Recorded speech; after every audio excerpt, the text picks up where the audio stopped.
There's no feeling more intense than starting over. If you deleted your homework the day before it was due, as I have, or if you left your wallet at home and you have to go back after spending an hour in the commute. If you won some money at the casino and then put all your winnings on red but it came up black. If you got your best shirt dry cleaned before a wedding and then immediately dropped food on it. If you won an argument with a friend and then later discovered that they just returned to their original view. Starting over is harder than starting up. If you're not ready for that, like if you've already had a bad day, then what you're about to go through might be too much. Feel free to go away and come back. I'll be here. Alright, thanks for coming with me on this trip. I'll understand if you have to take a break at any point. Just find a safe place to stop and quit the game. And don't worry, I'll save your progress, always, even your mistakes. This game is a homage to a free game that came out in 2002 titled Sexy Hiking. The author of that game was Jazuo, a mysterious Czech designer who was known at the time as the father of B games. And B games are rough assemblages of found objects. Designers slap them together very quickly and freely, and they're often too rough and unfriendly to gain much of a following. They're built more for the joy of building them than as polished products. In a certain way, Sexy Hiking is the perfect embodiment of a B game. It's built almost entirely out of found and recycled parts, and it's one of the most unusual and unfriendly games of its time. In it, your task is simply to drag yourself up a mountain with a hammer. And that act of climbing, in the digital world or in real life, has certain essential properties that give the game its flavor. No amount of forward progress is guaranteed. Some cliffs are too sheer or too slippery. And the player is constantly, unremittingly in danger of falling and losing everything. Anyway, when you start Sexy Hiking, you're standing next to this dead tree that blocks the way to the entire rest of the game.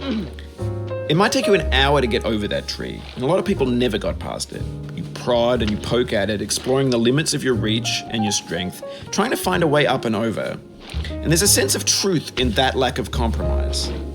Most obstacles in video game worlds are fake. You can be completely confident in your ability to get through them once you have the correct method or the correct equipment or just by spending enough time. In that sense, every pixelated obstacle in Sexy Hiking is real. The obstacles in Sexy Hiking are unyielding, and that makes the game uniquely frustrating. But I'm not sure Jazuo intended to make a frustrating game. The frustration is just essential to the act of climbing, and it's authentic to the process of building a game about climbing. A funny thing happened to me as I was building this mountain. I'd have an idea for a new obstacle, and I'd build it, test it, and it would usually turn out to be unreasonably hard. But I couldn't bring myself to make it easier. It already felt like my inability to get past the new obstacle was my fault as a player rather than as a builder.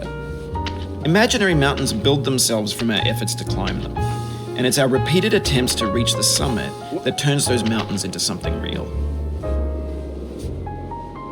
When you're building a video game world, you're building with ideas, and that can be like working with quickset cement. You mold your ideas into a certain shape that can be played with, and in the process of playing with them, they begin to harden and set until they're immutable, like rock. And at that point, you can't change the world. Not without breaking it into pieces and starting fresh with new ideas.